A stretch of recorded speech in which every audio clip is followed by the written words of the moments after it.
Malam berdarah di Pasar Maut. Pasar Maut, begitu orang-orang selalu menyebutnya. Pasar yang terletak di pinggiran kota ini selalu memiliki aura misterius. Meski sempat ditutup karena insiden berdarah di masa lalu, kini pasar itu dibuka kembali. Dengan cerita lama yang misterius, pasar ini pun tak ramai saat pertama dibuka. Yang berbelanja bisa dihitung dengan jari. Apalagi saat malam hari akan semakin sepi dan semua kios-kios tutup. Di malam hari, pasar berubah menjadi tempat yang menakutkan. Dengan bayangan-bayangan gelap yang seolah hidup. Teror mistis dan misterius pun mulai menghantui pedagang yang berjualan di sana. Pak Arman, seorang pedagang sayur, adalah orang pertama yang mengalami kejadian mengerikan. Suatu pagi, dia tiba di kiosnya lebih awal dari biasanya.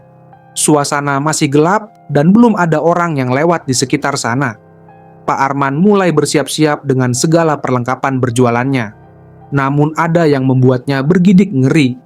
Saat membuka gerobak sayurnya, dia menemukan sesuatu yang membuat darahnya membeku. Di antara sayur-sayur segar, terdapat tubuh tanpa kepala seorang pria, dengan darah yang masih mengalir membasahi seluruh sayurannya.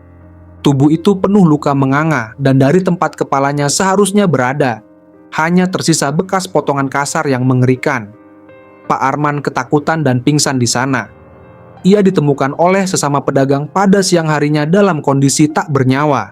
Mungkin karena terkena serangan jantung akibat kaget atau mungkin rohnya diambil oleh makhluk halus. Kejadian ini membuat para pedagang lainnya ketakutan. Namun pasar tetap dibuka. Beberapa pagi kemudian, Bu Siti, penjual ikan, mendapati bahwa ikan-ikan di lapaknya berperilaku aneh. Ikan-ikan yang sudah mati mulai bergerak, seolah hidup kembali. Mereka melompat-lompat keluar dari bak air dengan mata yang kosong namun penuh kebencian. Ketika Bu Siti mencoba memegang salah satu ikan, ikan itu menggigit jarinya dengan keras hingga darah mengucur deras. Jeritan Bu Siti menggema di seluruh pasar, menarik perhatian pedagang dan pengunjung lainnya. Keanehan itu membuat banyak pedagang semakin ketakutan, dan ada yang berpikir untuk menutup lapaknya di pasar.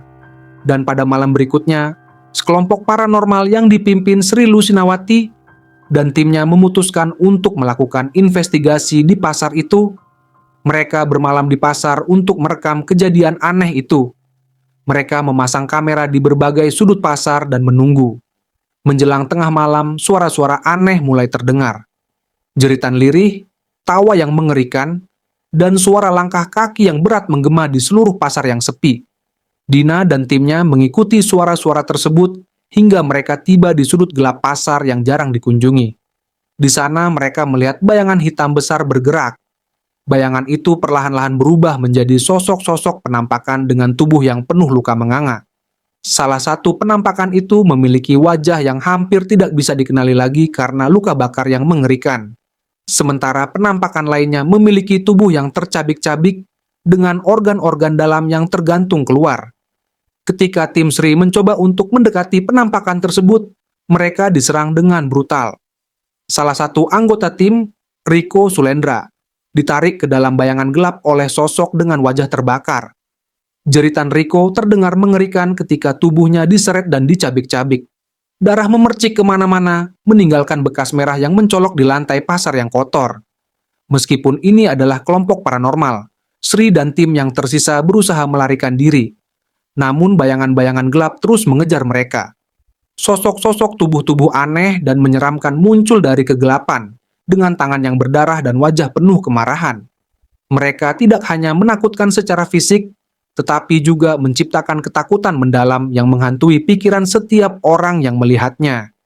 Namun untung saja mereka dibantu oleh seorang dukun tua yang selama ini selalu mengintai keberadaan pasar itu. Dibantu sang dukun, Sri dan tim yang tersisa mencoba melakukan ritual untuk menenangkan penamkana tersebut. Namun, roh-roh gentayangan ini menuntut pengorbanan. Satu persatu, anggota tim Sri jatuh sebagai korban ritual mengerikan ini.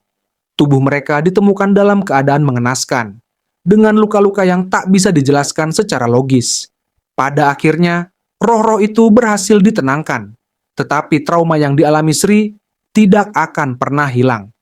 Setelah itu, Pasar Maut ditutup selamanya, dengan peringatan bagi siapapun untuk tidak pernah mendekatinya lagi. Kini, Pasar Maut hanya menjadi legenda kota kecil itu, namun bisikan-bisikan aneh masih terdengar di malam hari.